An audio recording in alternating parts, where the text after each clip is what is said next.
l'histoire d'un ami à mon papa. L'événement est arrivé quand ils étaient encore jeunes. Ils ont un groupe d'amis, ils sont tous dans la soixantaine maintenant. Donc, il me racontait que, mon papa, il me racontait que ils avaient, comment dirais-je, ils avaient un groupe d'amis et qu'ils devaient faire un voyage vers le nord profond, vers la frontière Bénin-Burkina. Ils devaient faire un voyage là-bas. Et que lui, il a décidé de ne pas faire partie du voyage parce qu'il avait d'autres préoccupations et tout. Donc, que les amis, ils ont pris la route et ils sont partis. Celui à qui c'est arrivé, il était parmi ceux qui ont fait le voyage. C'est un monsieur très soigné. On le voit physiquement, c'est quelqu'un qui prend comment dire, il est quand même propre sur lui. En gros, il est propre sur lui et tout. Donc, ils sont allés, comment dirais-je, ils étaient en train de faire le voyage, mais à un moment donné, ils ont dû, puisqu'il faisait nuit, ils ont dû s'arrêter quelque part sur la voie. Mais ils avaient, comment dirais-je, des sacs de couchage, des trucs du genre comme ça. Ils ont des nattes et tout pour passer la nuit sur la voie. Donc, ils sont garés sur le bas-côté. Il m'a dit que les amis là se sont garés sur le bas-côté de la voie, quelque part, en tout cas un peu isolés. Et ils ont décidé de passer la nuit là. Et au petit matin, ils vont continuer leur chemin. Donc, ils étaient là, ils étaient en train de bavarder et tout. Et à un moment donné, le monsieur à qui c'est arrivé, l'histoire, le monsieur dont je raconte l'histoire, il s'est levé. Parce que le lendemain, il avait un rendez-vous important pour le boulot, quelque chose comme ça, ils m'ont dit. Et puis, comment dirais-je, il a dit qu'il ira, comment dirais-je, se raser. C'est-à-dire, il devait se raser et puis, comment dire, en tout cas, être prêt pour demain, quoi, pour ne pas perdre du temps, pour qu'au réveil, il prenne juste la route et il continue. Et puis, le monsieur s'est levé, il s'est un peu éloigné disons, je sais pas, à 30 mètres, quelque chose comme ça. En tout cas, c'était assez loin quand même. Et il était seul là-bas parce qu'il disait qu'il avait besoin d'un peu d'intimité. Il avait gardé son petit miroir là, sa petite lampe pétrole là. Il avait gardé ça et il s'est éloigné. Donc il était là-bas, il était en train de se raser. Et c'est là, il a entendu comme si quelqu'un chuchotait dans ses oreilles. Comme s'il y avait des chuchotements dans ses oreilles et tout. Il se retourne, il dit qu'il ne voit personne aux alentours. Donc, il a continué, il a regardé son miroir. Quand il regarde en même temps, il voit une femme derrière lui. Donc, le temps de se retourner, il ne voit plus personne. C'est là qu'il a crié. Donc, il a crié tellement fort que les autres ont entendu et ils sont venus le voir. Ils lui demandent, mais qu'est-ce qui s'est passé? Il dit que lui, il a vu une dame derrière lui tout le temps quand il se rasait. Mais avant ça, qu'il a entendu des chuchotements dans ses oreilles, mais que il ne sait pas en quelle langue la personne a parlé, il ne sait pas. Donc, les autres ont pris peur. Ils sont retournés là où ils s'étaient campés et tout.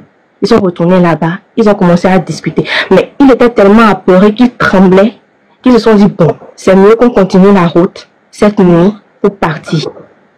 Non, ils sont partis. Le lendemain, il a eu son rendez-vous et tout. Mais, lorsqu'il voulait continuer pour arriver au niveau de la frontière, il a commencé à convulser et tout. Donc, ils ont tout fait. Ils ont fait ce qu'ils pouvaient faire. Et il s'est retrouvé, il est revenu en lui-même. Ils se sont dit, bon, on ne va plus continuer le voyage. On va retourner en ville de là où on venait pour voir qu'est-ce qu'il a réellement, qu'est-ce qui lui arrive. Donc, ils sont retournés. Maintenant, en ville, ils sont revenus en ville. C'est là où on ne peut pas dire. Lui, il est allé à leur rencontre. Il a vu, et comment dit-on, son ami. Et il remarque que bon, il lui demande, mais pourquoi vous êtes revenus, vous n'êtes plus partis? Ils disent que non, qu'ils ne sont plus partis parce que tel chose s'est produit, telle personne a vécu tel événement et tout. Mais il le regarde, il dit, mais celui-là, il n'a pas l'air de quelqu'un qui a convulsé, il va bien. Et celui même qui a convulsé, lui, dit que non, je vais bien, je n'ai absolument rien. Je vais bien rentrer à la maison et tout. Ils sont rentrés à la maison. Il était tout normal. Tout allait bien, comme si de rien n'était, comme si rien ne lui était arrivé. Donc, une semaine est passée, 2 semaines sont passées. Dans la 3e semaine, un soir, son grand frère s'est réveillé dans la nuit, et quand il passait devant la porte du monsieur, c'est-à-dire le monsieur dont je raconte l'histoire, il a entendu parler. Et c'est comme s'il tenait une conversation avec quelqu'un et tout. Donc, lui, il s'est dit, bon, Peut-être que, je ne sais pas, il s'est dit, bon, peut-être qu'il est en train de faire quelque chose, il a accueilli quelqu'un dans sa chambre la nuit, il ne faudrait pas que je les dérange. Donc, il est allé faire ce qu'il avait à faire, il est retourné se coucher. Le lendemain matin, l'autre sort comme si de rien n'était, et lui, pour le tâtonner, demande, mais tu étais avec qui hier dans la chambre? Et il lui répond, tout normal, tout bêtement, mais j'étais avec ma femme. Et l'autre l'a regardé, comme si, bon, celui-là, il est en train de devenir fou. Il demande, mais quelle femme? Il dit, ben, mais ma femme. Et l'autre n'a rien dit. Il s'est dit, bon, peut-être qu'il se fout de ma gueule. Je vais prendre mon chemin et partir. Il n'aurait pas dû lui demander. Il est parti. Tout celui qui était proche sur lui, ce monsieur qui était proche sur lui, qui prenait toujours soin de lui, il fait pratiquement 2 jours, 3 jours. Il ne se lavait plus. Il ne faisait plus régulièrement ses prières et tout. Il n'était plus assidu, quoi. Il ne prenait plus bien soin de lui. Il manquait son boulot et tout. Et personne ne comprenait dans la maison. Donc, il en a parlé, son grand frère en a parlé aux parents. Et il leur a dit, vous n'avez pas remarqué que le comportement de telle personne a changé? Et les parents ont dit non. Mais on n'a pas vraiment fait attention puisque vous êtes des garçons, vous avez une chance séparée de nous, on ne sait pas trop ce qui se passe. Mais on va faire attention, on va commencer à l'observer. Donc, la nuit de ce jour-là, sa maman est sortie dehors pour prendre de l'air et tout. Donc, elle entendait aussi que son fils était en train de converser avec quelqu'un, mais qui, elle ne sait pas. Pour ne pas faire aussi un scandale, elle a pensé à la même chose que le grand frère dans le temps. Pour ne pas faire un scandale, elle a décidé d'attendre un petit matin pour lui demander ce qui se passait. Elle lui a posé aussi la question, toi tu étais avec qui hier soir tu bavardais seul dans la chambre? Et il lui répond aussi, j'étais avec ma femme. Elle a un moment lui dit, mais qu'est-ce que toi tu me racontes comme ça? Toi depuis quand est-ce que tu t'es marié et puis tu dis que tu as une femme dans la chambre? Il dit, bien sûr que si, je suis avec ma femme. Un temps j'étais dans leur salon familial en train de parler de ça. Et c'est là, le grand frère aussi rentrait dans la chambre et le papa, il quittait la prière de 13 heures. Il est rentré dans la chambre et il lui demande, mais qu'est-ce qui est en train de se passer ici? Et la maman leur raconte que hier soir, en pleine nuit, je me suis réveillée et j'ai entendu telle personne converser dans sa chambre, comme s'il conversait avec quelqu'un. J'ai décidé de lui demander, je lui demande, mais il me répond que il est avec sa femme. Et je lui demande quelle femme. Il me dit que, est-ce que non, on l'a jamais vu, on ne la connaît pas. Et il lui demande, mais quelle femme, de quelle femme tu parles? Et il lui répond, mais actuellement il est avec nous, donc vous ne la voyez pas. Et il dit que non, on ne la voit pas, mais de quelle femme tu parles? Donc le grand frère, il était en train de se rendre compte de ce qui se passait. Et il lui demande, mais ta femme elle est où actuellement? Et le gars lui répond, le monsieur lui répond du moins que la femme est dans le coin là-bas du salon. Vous ne la voyez pas comme le coin dans lequel tu restes souvent, entre le mur et tout. C'est un coin assez sombre de la maison. On dit, mais il dit, mais elle est là, elle est debout, elle le regarde, vous ne la voyez pas. Et le frère dit, bien sûr, on la voit. Et comment dirais-je, la maman continue, elle soutient maudit, puisqu'elle ne voit personne. Et le frère coupé, surtout pour ne pas frustrer le petit frère. Parce qu'apparemment, on a besoin de rendre compte que ne n'allait pas. Personne va ouvrir la police. Et puisqu'on rend compte que quelque chose n'est pas en train d'aller. Donc le petit frère, il a pris son chemin, il est parti. Et c'est là le grand frère, il a fait à ses parents. Et il lui a raconté que lorsqu'il a fait le fameux voyage, voici quelque chose qui s'est produit. Et depuis qu'on est revenu, lui-même, il a dit qu'il allait bien. Donc, on ne devait pas s'inquiéter de l'électricité. On dit, bon, maintenant, on fait comment? Et la maman est rentrée. Elle lui a parlé. Calmement, posément. Toi, explique-moi, depuis quand est-ce que tu t'es mariée? Et c'est qui ta femme? Il lui répond que je me suis mariée le lendemain de notre retour de notre voyage. Et la maman lui dit, ah ok, je ne savais pas. Décris-moi un peu ta femme. Et il dit que ma femme est de peau claire. Elle a de très longs cheveux noirs et elle est très belle. La dernière fois, vous m'avez dit que vous l'avez vue. Elle dit, ah bien sûr, mais bon, elle est partie très vite. C'est pour ça que je suis revenue te demander si tu peux nous la présenter, ça me ferait du bien. Elle dit, d'accord, la prochaine fois. Pour le moment, elle est sortie. La maman a dit, d'accord, elle est partie. C'est là ils sont retournés maintenant. Elle est allée voir un alpha, un imam du moins.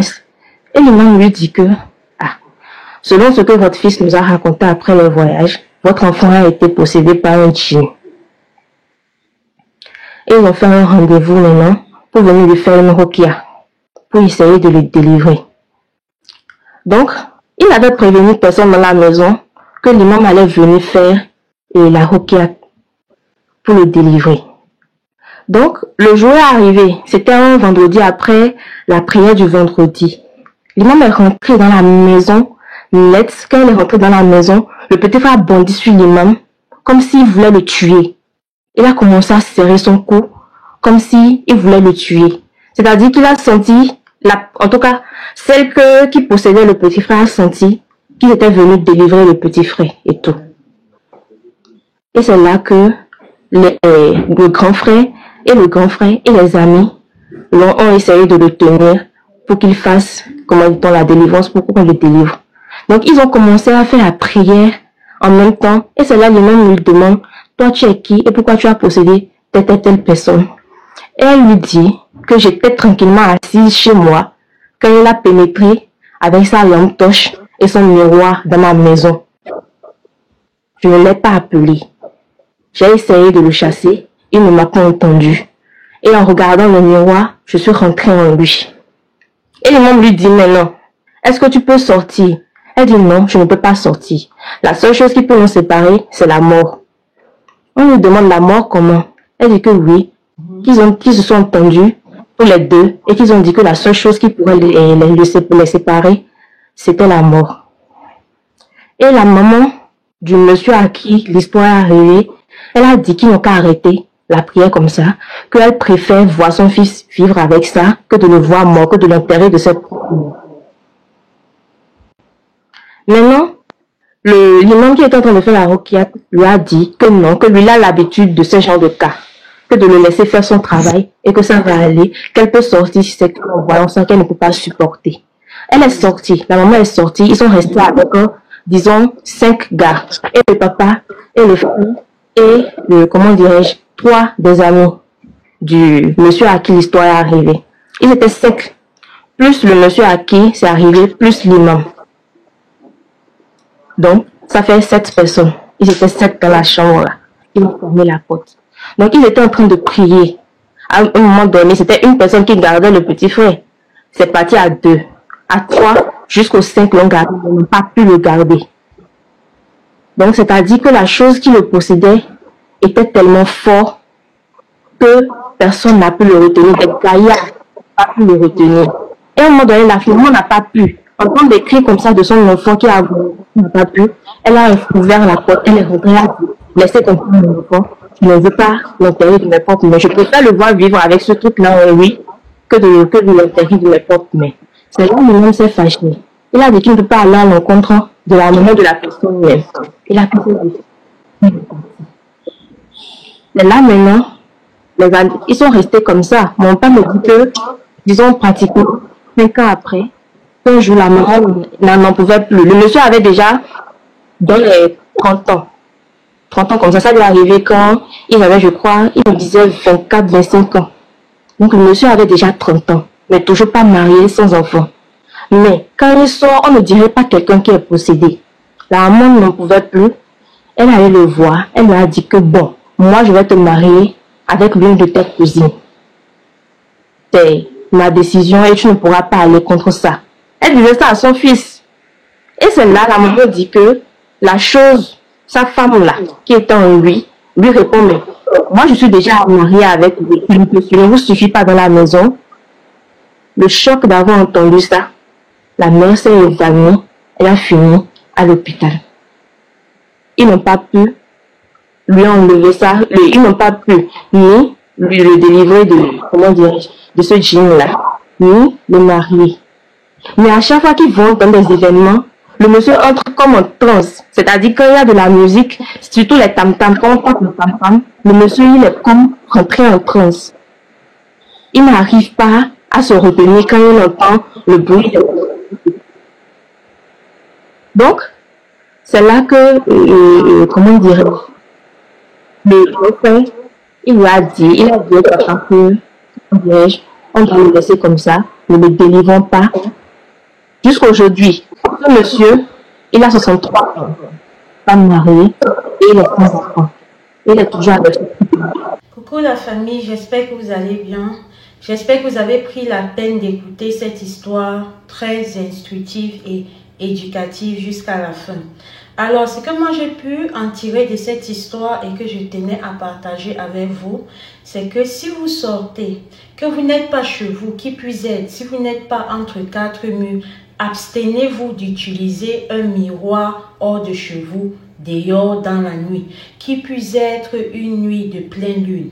Parce que tel que vous avez vu dans cette histoire-ci, la dame a bien dit que voilà, elle ne voulait pas posséder le monsieur, mais le monsieur est entré en contact avec elle à travers son miroir. Si déjà le fait d'utiliser même le miroir dans la nuit est un mythe aujourd'hui, combien de fois le fait que tu l'utilises dans la nuit et en pleine forêt, vous-même vous voyez qu'il y a un petit hic. Il y a un petit hic. Donc vraiment, je vous invite à partager la vidéo au maximum pour pouvoir enseigner quelque chose de nouveau, soit à ceux-là qui ne connaissaient pas ou à ceux-là qui connaissent déjà que l'utilisation du miroir à des heures tardives, qui puisse être de pleine lune, encore ou dehors, en plein air, abstenez-vous. Sincèrement, abstenez-vous autant pour moi. Et vous avez écouté comme moi, le monsieur jusqu'à aujourd'hui, il a déjà 63 ans et il n'est pas toujours marié. Et sa mère a préféré qu'il soit dans cette situation-là au lieu de perdre son fils. Vous voyez un peu? Vous voyez le cœur des mères? Oh mon Dieu! Je ne m'aime pas être à la place de cette maman-là parce que la douleur, et qui puisse être encore quand on dit que quand on utilise les tambours, il entre dans une sorte de transe. Aïe! Si vous aussi vous avez une histoire à partager avec nous, je vous invite voilà, à nous écrire sur notre WhatsApp qui s'affiche ici, là, et à nous dire votre histoire. Même si ce n'est pas une histoire qui a été particulièrement vécue par vous, même si c'est une histoire d'un proche, d'une connaissance voilà, que tu connais, je t'invite à venir partager ça avec nous. Alors, ce format-ci là que vous voyez maintenant est un format que j'utilise quand les gens me permettent de partager leur histoire avec leur propre voix. J'utilise ce format-là, mais s'il y en a certains que l'histoire leur appartient et que vraiment ils ne veulent pas être reconnus, même si c'est que je propose une modification des voix, voilà, je la raconte par moi-même et c'est généralement sur les autres formats avec des affiches et tout, déjà que vous connaissez ou peut-être qui t'a amené à me découvrir. Mais sincèrement, je vous invite, voilà, pour que les gens puissent mieux comprendre avec vos émotions, avec votre ressenti. Permettez-moi, si c'est possible souvent, de pouvoir raconter vos histoires avec vos audios. Je dis permettez-moi si c'est possible, mais si c'est pas possible, on va continuer dans la logique dans laquelle nous sommes, voilà, que vous me racontez. Et moi aussi, je prends mon temps avec mon petit piment. Un jour, je viens vous bombarder. C'est ici un système 2-4-2. Pour tous ceux qui m'ont déjà confié leur histoire, je vous dis merci. Pour ceux qui viendront, je vous dis également merci. Si tu n'es pas encore abonné, abonne-toi parce qu'ici, on fera ce genre d'histoire, histoire mystique et tout en grande partie. Je peux aussi de temps en temps souvent vous donner des astuces de vie, voilà, qui peuvent aider et des petits conseils, un genre. Donc, abonne-toi si ce n'est pas encore fait. Active autant pour moi ta cloche de notification. N'hésite pas à laisser un like pendant que tu regardes la vidéo. Et si possible, commenter. Ça m'aide énormément et ça ne mange pas de pain. Je vous dis à la prochaine pour une prochaine vidéo. Mais avant, je n'arrêterai sans vous dire de rester prudent, de prier sans cesse parce que le dehors est miné.